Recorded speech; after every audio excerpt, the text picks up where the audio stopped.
Hear me? Oh, there we are. Good Baltimore morning, everyone. Hey! Thanks so much for joining us this morning here at Whitehall Mill. We want to give a special shout out to Whitehall Mill and the Penguin Room where you are right now. Very grateful for them for letting us be in this beautiful space. If you haven't been here before, definitely take the time to check out more on their website at whitehallmill.com. Also, they have a lot of really great local vendors here too. So if you haven't had a chance to peruse, please peruse. So, whose first time is it today? Oh, look at you. Welcome. Thank you for being here. Whose not first time is it today? Hey, welcome back, y'all. And also for everyone joining us online, we see you. Thank you for being here. If you're watching the recording, we see you there too. So thank you for being here as well. My name is Kira Wisniewski, and I have the distinct honor and pleasure of being your host and co-organizer of Creative Mornings Baltimore. We're so excited to be coming to you here today live from our beloved Baltimore City on the ancestral land of the Piscataway people. And we're excited for you to be here in real life. It's our second time back, and you're here and we're here, and it's very exciting. So thank you for showing up. But before we get started, I do want to say out loud that Black lives continue to matter. I also want to recognize that there is a lot of trauma happening in the world right now. But I also want to highlight that community and joy are all forms of resistance. And so to give yourself permission to fully be here with us this morning, you deserve this time. So Creative Mornings is currently in over 223 chapters, that's cities, in 67 countries worldwide. So you are part of 27,000 morning people who are meeting this month on the theme of now. We're happy to be offering ASL from our friends at HASA. So what up, Theodore? Supported by Eddie's of Roland Park. So check out what's happening at Eddie's of Roland Park. The Roland Avenue remodel has another milestone in June with brand new customer bathrooms, a water bottle refilling station, new meat and seafood department, prepared foods department, complete with a self-service soup bar. You'll want to stop in soon to see what they have in store. Details and product updates available at eddiesofrolandpark.com/remodel. Our Buffalo chapter chose this month's exploration of now. Mizzen Shin illustrated the theme, and our global partner MailChimp is presenting the theme. All right. Each month, we like to give a little bit more shine to someone truly special to the Creative Mornings community to read our Creative Mornings Manifesto. And this morning, I'm very excited to be inviting Brittany to the stage from the Wight Tea Co. So they are one of those great vendors that I mentioned that are actually right here in Whitehall Mill. You've been sipping their tea all morning. It's delicious. So please help me welcome Brittany to the stage.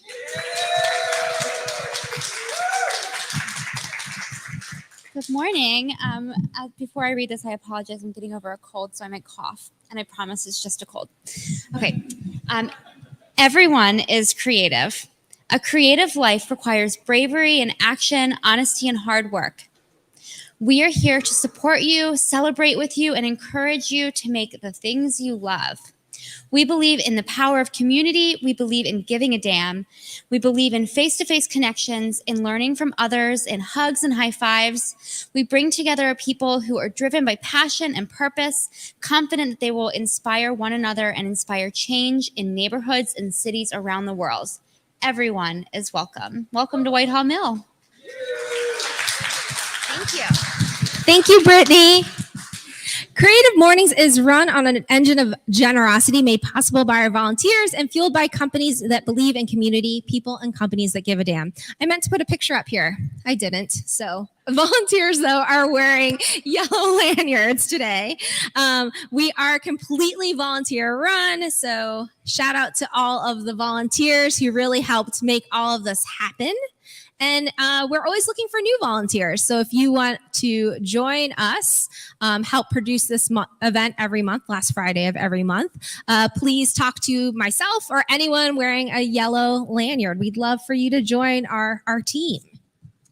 And I've said this many times before, but one of the greatest things about working with Creative Mornings is the opportunity to work with my personal favorite local brands. And so we want to do a shout out to all of our sustaining partners here in the city: Adorn Vintage Furniture, Alpha Graphics, Hasa, Impact Hub, Local Color Flowers, Maryland Art Place, Pixelated Photo Booth, Wight Tea Company, and Black Acres Roastery.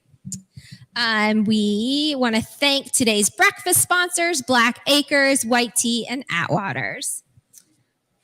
All right, one more sponsor. We also want to give a shout out to our global sponsor. They're sponsoring all 200 plus chapters, MailChimp. Okay, we did it.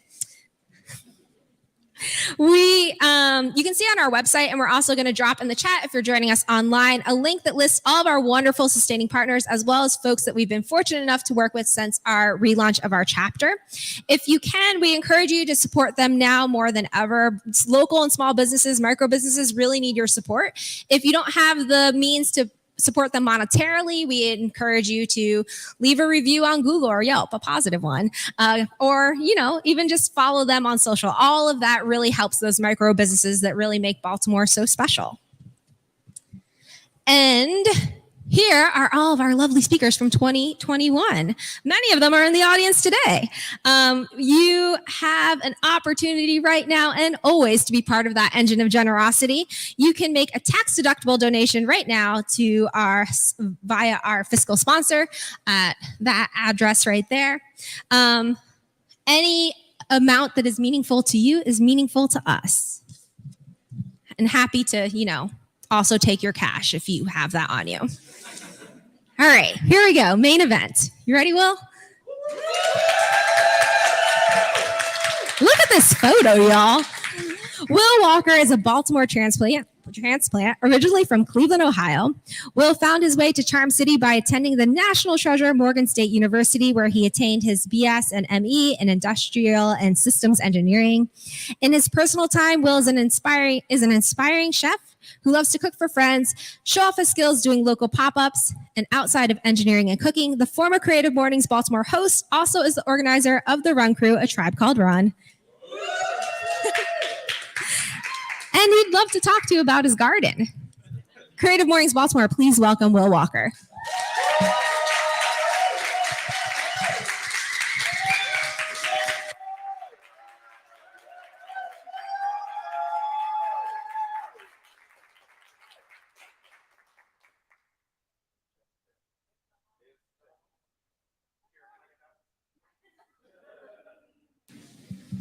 Check. All right, there we go. Can y'all hear me? How about the people in the back? All right, so I feel really offended for my Tribe folks because y'all gave Kara an amazing first yell, scream loud, and I can never get y'all to do that on a Monday. So trust me, Monday, if we don't have a good reaction, there's going to be an issue. But good morning, everybody. Thank you guys so much for coming out. As y'all can see, I'm a little nervous. I got the armpit sweats going, but we'll do my thing. Feels good to be on the other side of the mic. As Kara alluded, I used to be a former host, so feels a little weird being on this side of the stage, but hoping to inspire you guys creatively, emotionally, all those good things. So if y'all don't mind, I'm gonna read from my phone, try to write out some good things, some good notes to make this a good talk about now and its importance. So just rock with me, Feel free to tell me that I suck and I can't read as well, if I'm stuttering, tripping over myself. But let's get into it. So as I mentioned, it's definitely fitting to be on this side of the mic. This moment at Creative Mornings was kind of like a spark into my current now. The transition of the person that I am currently becoming and ultimately being. As I mentioned earlier, being a host of Creative Mornings a couple years back, I was actually transitioning through a tough breakup, and it was a catalyst to get me in a road in the right direction. It was you guys know it's tough. That person was actually a member of Creative Mornings. So doing this every Friday, once a month was kind of like a trigger. It was a reminder, but it actually helped me to get going, get motivated, get myself in the right direction of creating a change. So as I mentioned, trying to go to therapy or going to therapy to work on healing myself, finding what were the things that were holding me up in life, creating whatever issues that I was having that couldn't help me move forward. And then just ultimately learning how to, trying to figure out how to learn to love myself so that I could learn to love others. It was a big step. And when I say try, I like to say that the definition of try is an attempt or effort to do something. And I use that word because it involves action. A lot of times we are very hesitant on making that first step. A lot of times we sit, wait, and hope for things to change, and we do not take action. So a part of just being in the now and understanding a now moment is actually realizing that you have to get out there and take action. So one of the things I realized is that, people often say that time heals, it takes time. Time heals all wounds. But that's not actually true. It actually gives us the opportunity to suppress those feelings that we have on the inside. But we never take the time to address what's really causing those issues or causing those concerns. The longer that we go on not addressing, we may feel better, but eventually those.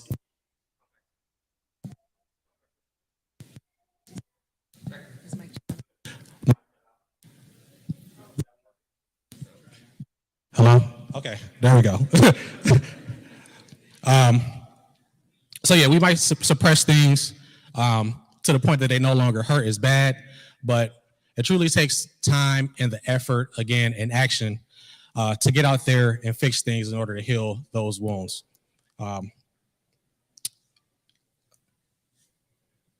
So as I mentioned, it was the first time that I actually took the time out to fix a situation that was currently, bad or negative in my mind.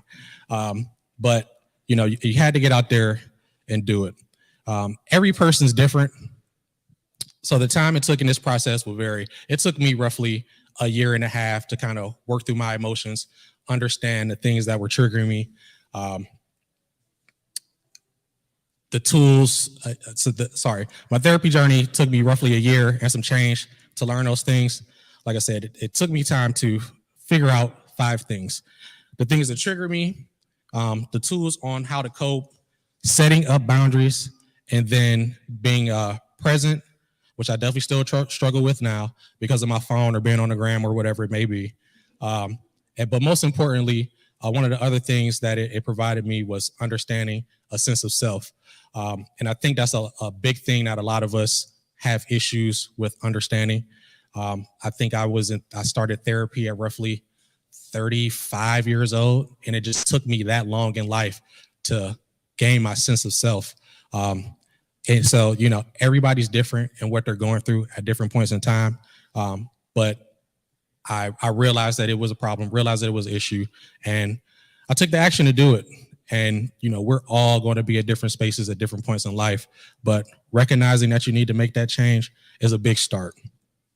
But to get back on track, therapy helped instill a true sense of self-confidence that I lacked or tried to exude through toxic behaviors. It allowed me to unlearn negative self-talk, the ability to be mindful, and how to turn bad thoughts around with positive reinforcement, which I'm definitely still learning to do today. The process of improvement really never stops. It's something that you're constantly going to be going through.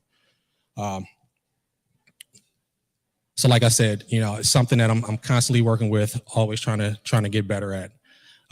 Before learning to love myself or be confident in myself, there are a lot of things that I, or even if I could say a collective we, tend to put off.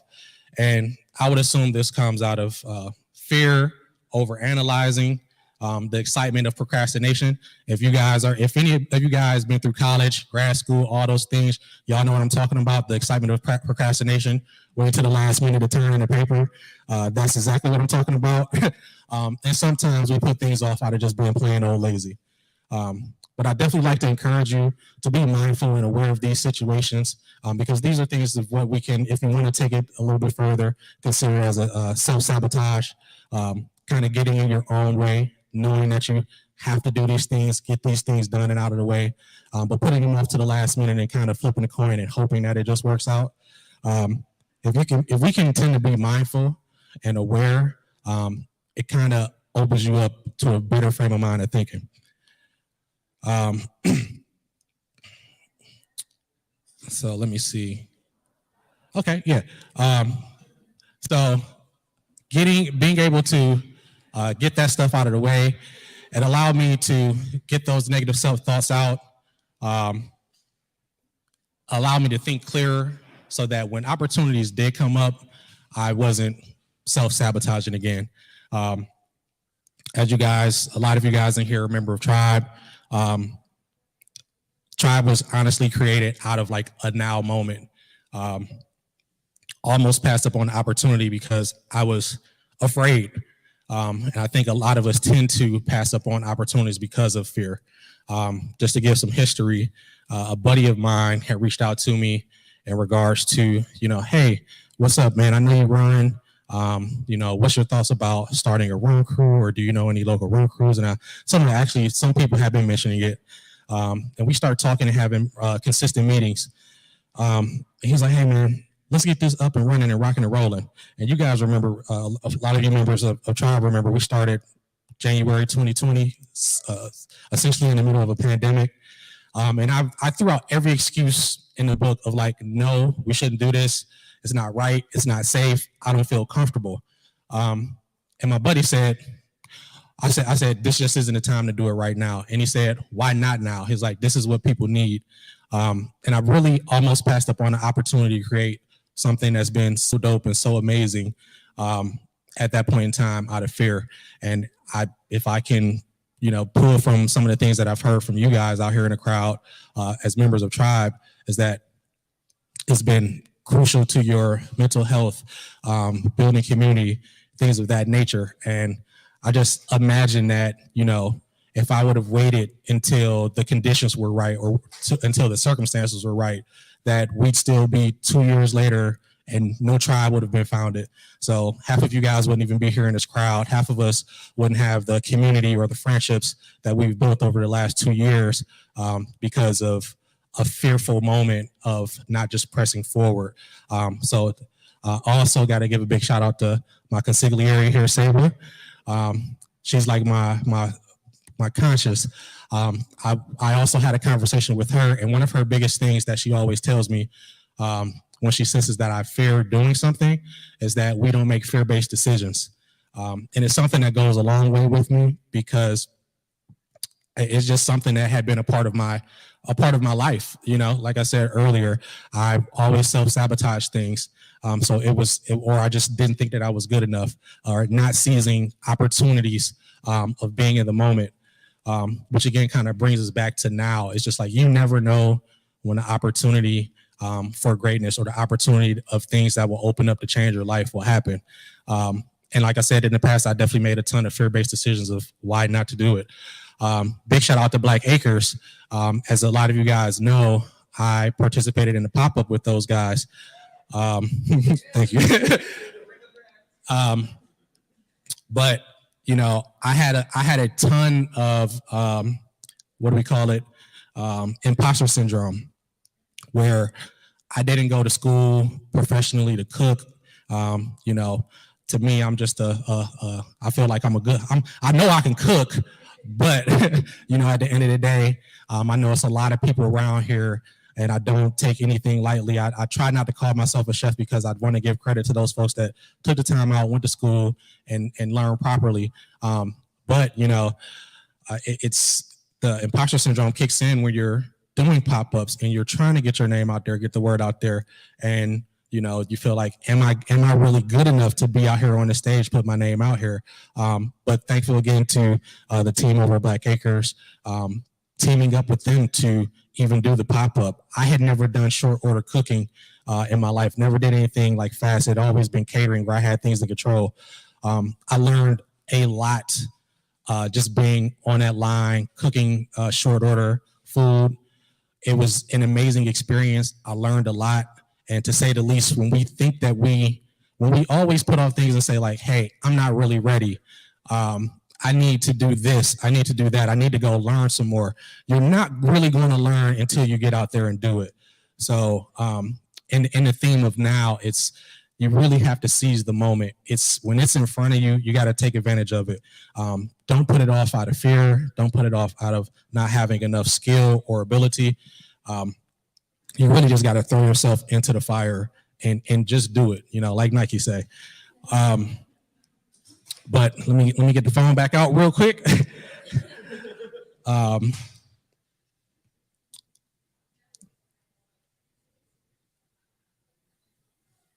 Okay, yeah, I actually made it through a lot of that without the phone. Okay.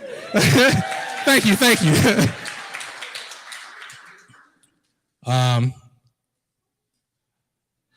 So kind of like to start getting the summary, I realized almost approaching 40 years old, that often I thought I had found purpose through my job or titles or things of that nature.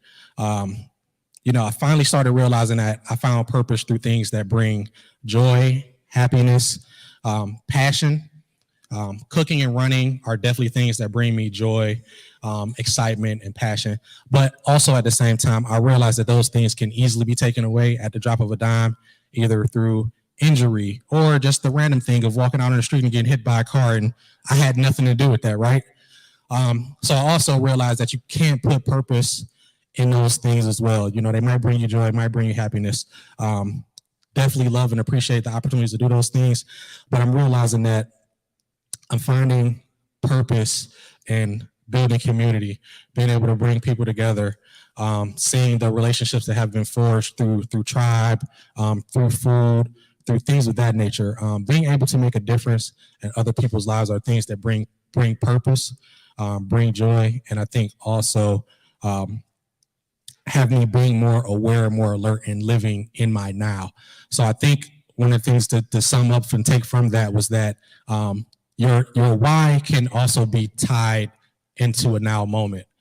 So don't overlook like what's really happening to you in a moment, because it can be something that really shapes the course of your life and where you're going. However many years ago I graduated grad school, that was a long time ago. However many years ago that was, I thought it was like, oh man, I'm about to go work for this defense contractor and I'm gonna save the world, right? Or I'm gonna do my part to save the world. But I realized that's not really it. I definitely love my work, enjoy what I do. But I realized that the purpose is not in that, right? And a lot of the times at work, I was really going through the motions, going through the day to day. And there was nothing now or urgent about that. But now, just working with tribe, when I'm cooking, my relationships, being more present with what's taking place day to day, really drive like the now moments, drive the decisions that are going to impact what I continue to do in the future and moving forward, or how I move and operate. And that comes with good and bad, because sometimes you have to make decisions that are going to impact yourself or some other people, not in a great way. You can't make everybody happy, but moving and operating with integrity are some of the things that will help you along that journey. And summing it up now, for real, I had about 5 or 6 points for everybody to kind of take away that I think are very important when you're trying to identify your now moment or trying to figure out what now means to you and why it's important. So starting off with number 1, stop quitting before you make the attempt to start. So kind of going back earlier, if I never went to therapy, who knows where I would be. And I'm being all the way 100% with you guys. Anybody out here that struggles with anybody out here that struggles with mental health, depression, whatever it may be, or just even if you struggle with, I want to do this thing that's going to make my life better. I want to save X amount of dollars. I want to, I don't know, whatever it is. You got to start, because, you know, that process could have taken you 6 months. And if you never started, 6 months later down the road, you're still in the same spot. And it's like, you got to make those incremental changes every single day. And it's a wonder what can happen when you make those small little changes every single day. Make those small deposits every single day to get you where you're going. It's a wonder where you can be. Next point, stop avoiding doing the hard things. It just prolongs your issues. It doesn't make anything any easier. Again, like I said, you really just have to push forward. You have to stop being your own worst enemy when it comes to making progress. Like I said, it was something that I did constantly throughout my life. Like I said, trying to pay off credit card debt or things like that. You know, it's just something you just have to start somewhere. It gets you a lot further where you want to go. It seems hard. It seems like a daunting task. But once you're in the middle of it, it's like, oh, this wasn't that bad. And it's like, you always kind of have that sit back and like, damn, I wish I would have started this a lot longer, you know, a while ago. The next is choose yourself. You can't help others at the expense of yourself. And as much as we all have good hearts and we're like, oh man, I gotta go above and beyond because this person is my friend.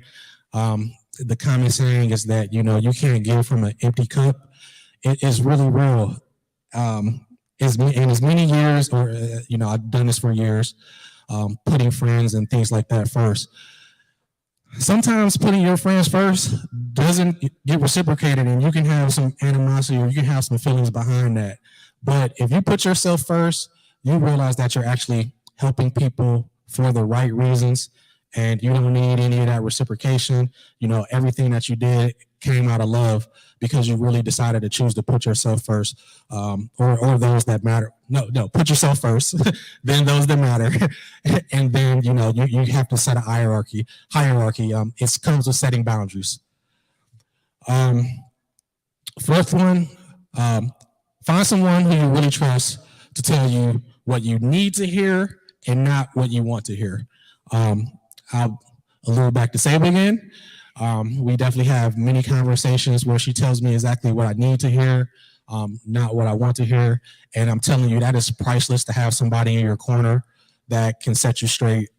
I was having a conversation with two of our former captains here in the front, you know, just having conversations of stuff that came up throughout the course of our group and tribe.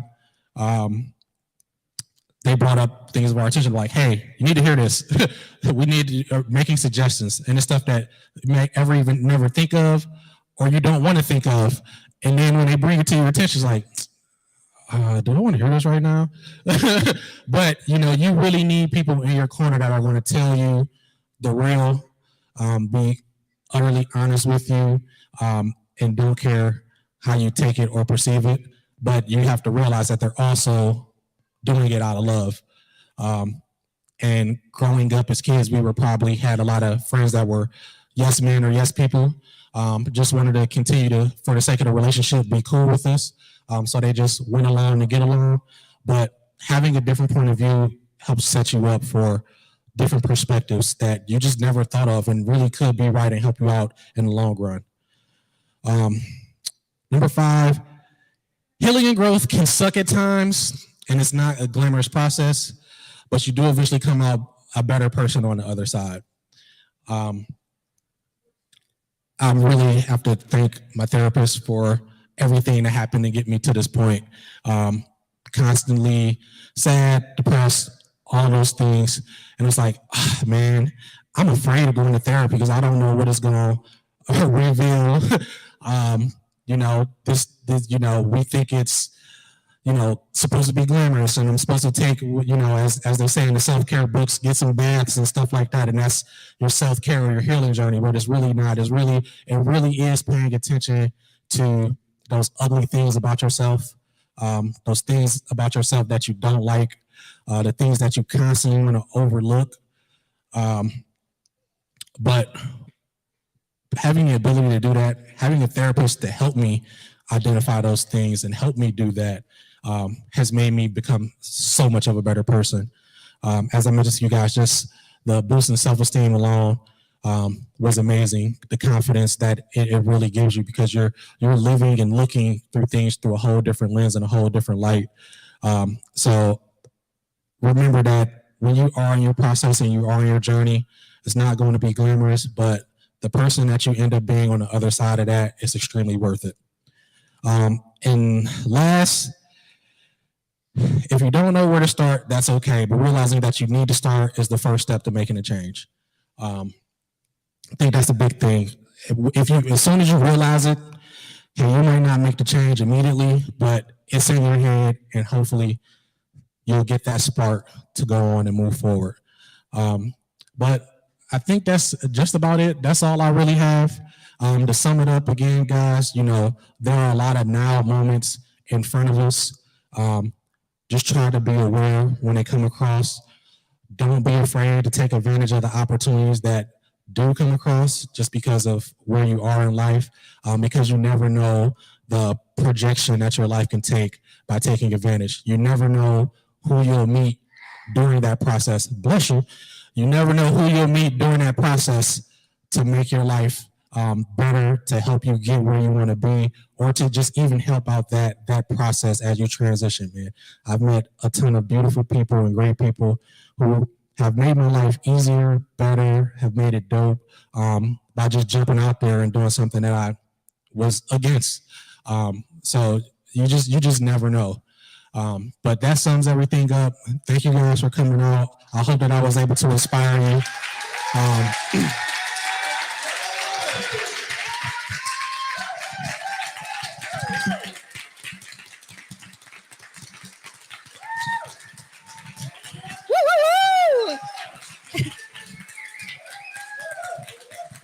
So we can do whatever you want, but actually what we're going to do, because, first, shout out to you, shout out to therapy. And you may have noticed that our other mic just stopped working because, Mercury's in retrograde. So when we're going to try to troubleshoot that super quick so we can have a lovely Q&A. But to do that, we're going to take a 30-second dance break. So when we're doing that, so please stand. Dance if you want, or in your seat, whatever you want. To see, fine. Yeah, this shit on my wrist. I think I'm the shit. Smoking my designer shit. They like where you find this shit. I know that's the line. I'm walking by that bitch. Y'all be clocking me, don't know what time it is. My grind is why my family on some diamond shit. It's late night and I seen it. But my girl hating on the other side. I'ma play it right when I greet her. We can plan to creep on another time. Yeah, round, high, small, tall, all kind of fat ass, all kind of shawty with the shawty with the yeah. Small, tall, all kind of fat ass, all kind of shawty with the better to get it, ain't mad as a bitch. As far as a nigga, he doesn't exist. She got a booty, but she ain't the text. Don't worry, baby, I'm high as a text. What kind of nigga don't take you on trips? What kind of nigga be splitting the rent? She say he can't cause he always be broke. Here goes some money, go buy some shit. I like your eyes, I like that they brown. I like your booty, I like that it's round. I got some Test. Hey. All right, we got microphones.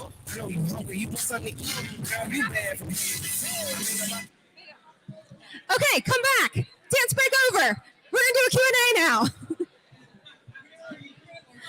I'm sorry. I knew that this was going to be a risk, derailing everything. Check. Yeah. Check. I'm sorry. I knew that would possibly derail things. It did. We should have done a slow jam. We got too hype. It was too hype for us. I'm sorry. I apologize. Thinking on our toes, Henley was like, what song? I was like, Get You, Epic Fam. That'll be really up. And, here we are. We're back. So, like I said, we're going to do some Q&A now. So I know you probably have lots of wonderful questions to ask our wonderful speaker. Also, I'm going to do my best to monitor questions online too, to bring our online audience into this too. So online folks, if you have questions, we want to hear them. But I will get started. I'll kick off this Q&A. Let's do it. So one of the things I'm really glad that you mentioned in your talk, because I see it in your work, is that I think a through line in all the project and all the works you do is community. So what does community mean to you?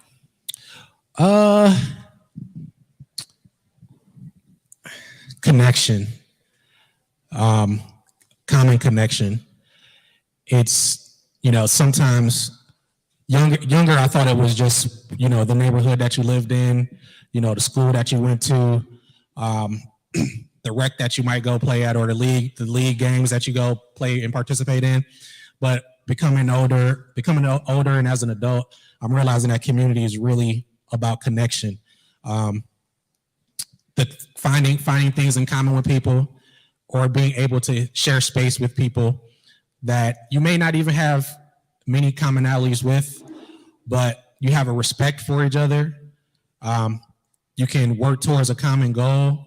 I see all of those things definitely in Tribe every day. And if you aren't a part of Tribe, come check it out.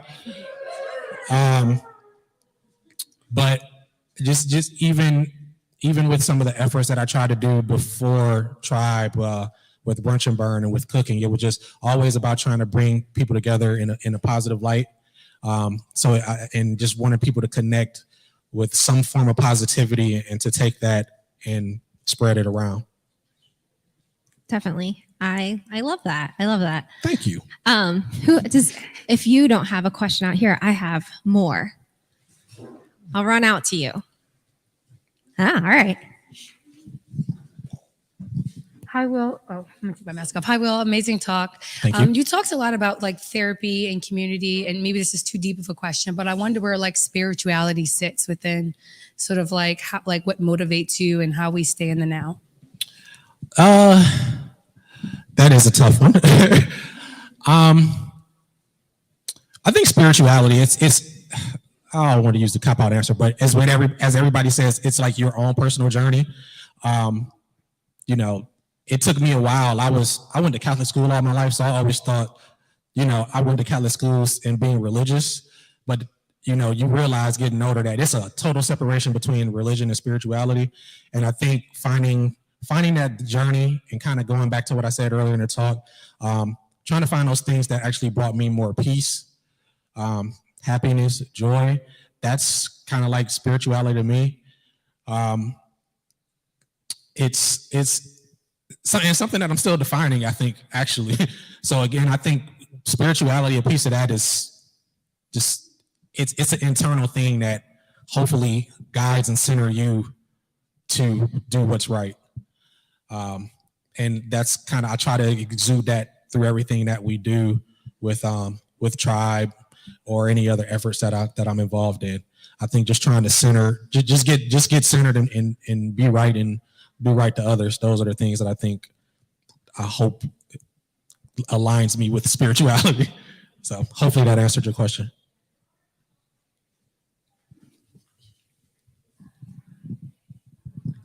I am one of the people in the audience that doesn't know what Tribe is. I'm so sorry. Can you tell us what it is?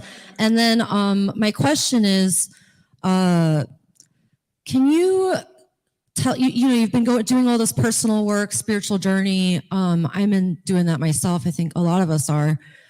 Can you tell us about something that you thought about yourself or a way that you thought you were that surprised you that ended up not being the case, and kind of how that shifted everything or something? Thank you. I'm gonna answer that part first. The quick answer to that was actually something that I had always thought was just that I was never good enough.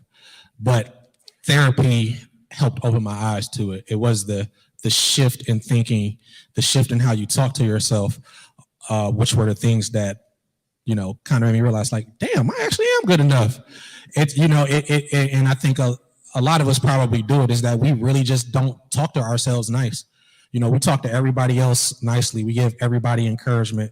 We tell everybody good about, damn, your outfit is nice. I want them shoes, whatever, you know what I'm saying? We give everybody else the sense of encouragement that we really should be turning back to give to ourselves, and we never do it because, sometimes people be like, we have the fear of being, what's the right word I'm looking for? Yeah, there you go. Thank you. People, we don't want to be perceived as being narcissistic, but sometimes you just have to talk nicely to yourself. And after learning that skill set of not even being in the mirror like, damn, I'm the shit. Excuse me. I'm sorry if I couldn't say that, but You're good. But just waking up and being confident of like, I'm about to go have a good day. That's enough to even, talk nicely to yourself. And then it's like the snowball effect. It just continues to go and roll the more that you do it. And then hopefully, eventually, those negative thoughts, they'll still be there, but you know how to deal with them. And you no longer think of yourself, or I no longer thought of myself in the sense of I'm not good enough, whether it been cooking, relationships, whatever it may be, it just took time to continue to talk to myself nicely and realize that I was essentially making up this stuff because people talk to us great and we're like, whatever, man, I ain't even like that. You know what I mean? It's sometimes you have to realize that those thoughts are really all yours. You're the one that's planting this negative seed that I'm this way when you really aren't. You never are. You're the person that's perceiving yourself that way, and it just takes time to work through that and realize that it's all in your head. And then what is A Tribe Called Run? Oh, A Tribe Called Run. It's the greatest run crew ever. So we have a running crew. A lot of the members in the crowd are here, but we meet 3 days a week, Mondays, Wednesdays, and Saturdays. We've built a community, a closeness of knit folks, like-minded. We came together because of running, but we've been bonded just through so many other different experiences. So that's Tribe in a nutshell. Thank you. You talked about procrastination, which landed. I think you called it the excitement or the thrill of procrastination, and you are also kind of describing the paralysis by analysis you got when you were planning for Tribe and wanting to avoid. Like, what are some little things you did and probably still have to do to take a next step forward and make sure you don't get stuck sitting there in the procrastination? The biggest thing is like just realizing that you are doing it, because I still do it all the time. It took me forever to get my speech written. You can ask Kara, in my bio, all those things. But it's realizing that you are doing it, realizing if it is a sticking point or if it's something that you know that you just do all the time. It was remembering like, hey, I'm trying to be a better person. So let me not continue with those bad habits, or let me not continue with this habit of procrastination. And ultimately, this probably isn't a good example, but I always think that somebody's out to get me. I always think that not get me in like being in trouble, but I try to frame it in the sense of I want more respect for our crew, or I want more respect out of when it comes to my cooking. I want more respect out of my cooking. So I put a little extra, I make sure that I give the extra energy to do things right or timely when I may not want to do them. I see my man Damien over here from Black Sauce. I'm sure that he can probably attend to this as well. Being a chef, having to prep for things like that, it's like you probably don't want to do it, especially when you got an event the night before. You're like, damn, I don't feel like doing this. But, and also alluding back to earlier when I said I have imposter syndrome, one of the things for me is that, again, like, oh, people might not think I'm good enough. Let me get in here, get this rocking and rolling. So that was the kind of going back to the example. But, just kind of like, that was just the thing that I needed to do to light my fire. Everybody will find that different thing to kind of light that fire for them to get that procrastination. But one, being aware, two, doing whatever motivational kick in the butt that you need to do. And then three is just getting up and doing it. Like really just 1, 2, 3, 4, 5, and then go do it. like getting that countdown and go do it. Hey, congratulations on your success, and thanks so much for everything that you do. Thank you. Clearly, a leader that we need here in the city. So I wanted to ask you to unpack a little bit your path into therapy. So it's not an easy thing to find your way to. I know because I've tried and failed, and I think that it would be super telling to just understand the path that you took to finding, clearly your therapist has had a huge impact on your life. So I'd love to hear just a little bit about that. It was honestly being open. That was the biggest thing, the biggest piece about the therapy. My path there was essentially, like I said, it was really just a feeling like, damn, something's not right. I got to change. I cannot keep, what's the definition of insanity? Trying to keep doing the same thing over and over, expecting different results. And it was like the same thing was happening over and over again. The result was not changing. I'm like, I really have to do something to change this. And it was like, therapy, let's try it. Let's give it a shot. What's the worst that can happen that hasn't already happened at this point, right? But once in therapy, it was the realization that this doesn't work unless I am an active participant. I couldn't just go there and sit in a chair and hope this person fix my issues because I was in the room. You also have to be an active participant, and that means becoming vulnerable to share these things. A good piece of that is understanding that they can't say shit to anybody else about what's going on. So if you got stuff, it takes time. It's not going to be, you're going to walk in on day one and like, oh man, that felt great. It's going to take a couple of sessions before you even feel comfortable with that person. And also, before I go deeper, if you don't feel comfortable with that person, hurry up and change immediately, because you don't want to continue to spend, you don't want to waste time, you don't want to waste money with somebody that is not going to help you get the solution that you're looking for. But just realize it's not going to be a process. It might take 2 or 3 therapists to finally find a person that matches. It's a relationship. Really, that's what it boils down to. It is a relationship with somebody that you have to learn how to trust again. It's a legal relationship, so there's legal implications there, but it's just being in the frame of mind to be in a relationship, to be vulnerable, to be open, and to be real, and to realize that what you put in determines what you're going to get out. So those are, I guess, the things that I would say are my path through therapy and kind of like what helped it become successful. Hey, good morning, Will. What's up, Tina? How you doing? So, Will, after knowing you for 20 plus years, it's one a pleasure and inspiring to be here and to see this. So I just wanted to say that. Thank you. So a question for you. So, you went to college, wanted to be an engineer, and then you went to a defense company, and now you've picked up different trades within a tribe called Run, and now cooking. So 2 questions. One, what was that pivotal moment, and you talked about it a little bit, but can you elaborate about what was that pivotal moment to pick up these other things that interest you? And then the second side of it, how are you able to do it all? All right. Quick answer to the second question is I don't know, but I'll try to touch on that. The first, I can't even, they are essentially hobbies, right? But kind of like, honestly, necessity was why I was trying so many different things. I love our organization. However, 2 times I thought that I had good performance, things were going well, and I was laid off. Thankfully I had some people within the organization that found spaces for me, but it was kind of out of necessity that I kind of started reaching into those passions to see if I can turn them into hustles to make money and things of that nature.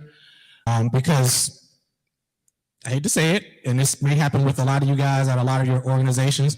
If you die tomorrow, they will have a rec out for your job within the next two or 3 days. So sometimes really that you are expendable, kind of like that fire to make you realize that you need to try to find something else. You know, like I said, thank goodness, still with the company, was able to find other opportunities.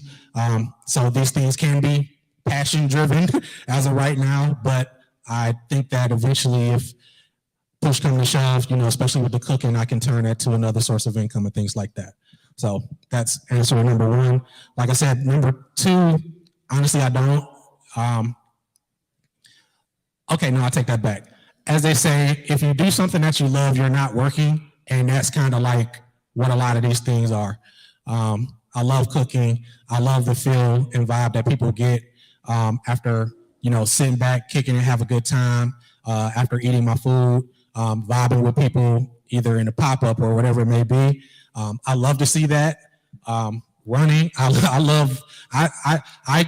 get to see my running crew roughly 3 days a week, so I have to love it at that point. You know, to see these people so many times throughout the week, it's really a passion. It really does just bring me joy. So a lot of times I don't consider it as work or a chore, like, oh, I got to go do this. It's just something that I really enjoy to do, that I can make the proper time to fit in, that doesn't take away from other things. So We got our last question over here. Hello. First of all, I just want to thank you for just like talking about therapy in general. Like, I never hear Black men talking about therapy. It's always cis white women talking about therapy. So thank you for that. no doubt. I guess my question is, how would you suggest that we, as Black men, like talk about or spread the option of therapy within our community? Just got to have a conversation, man. And the right ears will hear it and take it and receive it. It's like with anything, you gotta introduce it to the minds that are open to it. It's like being in New York and the 5%ers on the block, and they trying to give you the gospel, and you're just not trying to hear it, right? And it's like you just gotta, but to the right ears, it's gonna fall on the right ears in the right time that needed to receive it. So it's just introducing it to people at the right time. I think that there is opportunity to be more intentional about creating space. I think that that's probably lacking, is based off of your question. I think that it's definitely probably lacking the opportunity to have a safe space circle for Black men or something like that. Or they're out there and we just don't know about it, and we got to get the word out there. But it is really having some intention around doing it. Some conversations can happen on the fly, and it was just like the right time that, like, oh, I was just, somebody was talking about how they sat and down, like, yo, I was just at a talk today and this guy was talking about therapy. You should try it. Those happen by happenstance, but the other thing is it really has to be intentional, that, you know, you mob up with your boys like, hey man, I'm down, you down. Yo, we should get together with 5 more of our other homies and just talk about why we're down, and then talk about the solution being therapy. It just has to be intentional. It has to be set out. Otherwise, it won't change. Again, shout out to therapy. Thank you, Will. Thank you so much for everything. Thank you. Big shout out to Kira, Mario, the Creative Mornings crew, and staff, everybody that made this happen. Thank you guys for having me. Yeah, thank you. We have a couple quick housekeeping things before we let you go on and have a beautiful Baltimore morning. We'd love to see what this looks like on your side. So please tag us on social media, your favorite social of your choice. We're not on TikTok though, so don't try there. But it is Baltimore_CM. There's a slide for this, Henley. It's all good. Look, there it is. Hey, and then I want to invite you all to please save the date for Friday, June 24th. We're going to be doing something a little new. We're going to be doing Audience Takes the Stage. So we invite you, our Baltimore community, to speak for 5 to 7 minutes on the theme of wilderness. This is the global theme for June, and Creative Mornings speakers in over 200 cities will be developing on this concept. So how do you interpret the theme of wilderness? Do you have a wilderness story? There is an application to apply. Click it again. Hey. So you can apply to be a speaker. You'll get some coaching from me and Mario to help be the best talk that you can be. So apply, please, by next Friday, June 3rd, if you have a wilderness story, or if you know somebody who has a wilderness story. We're going to be at Rashfield. Shout out to Melanie, I'm sorry, Melody. Oh my God. And, huh? Oh, stand in front of the table. Oh, hey, camera. Hey, online people. Hey, SL. Yeah, shout out to Waterfront Partnerships, who we're going to be working with to be at Rashfield next month. So I hope to see you all there. Hope to see some of you on the stage. So yeah, please tell us your wilderness stories. And yeah, so just thank you so much for being here with us. Let's close it out with some intention though, right? So let's take some collective breaths together, which I feel like kind of goes in our whole self-reflection therapy theme that we have today. So get comfortable, close your eyes if you want, put your hands on your knees, stand, whatever feels good. We're gonna take 3 breaths together, okay? All right, breathe in and out, in and out, and then one more, in and out. Thank you so much for spending the morning with us. We hope you feel part of this community, and we hope to see you next month.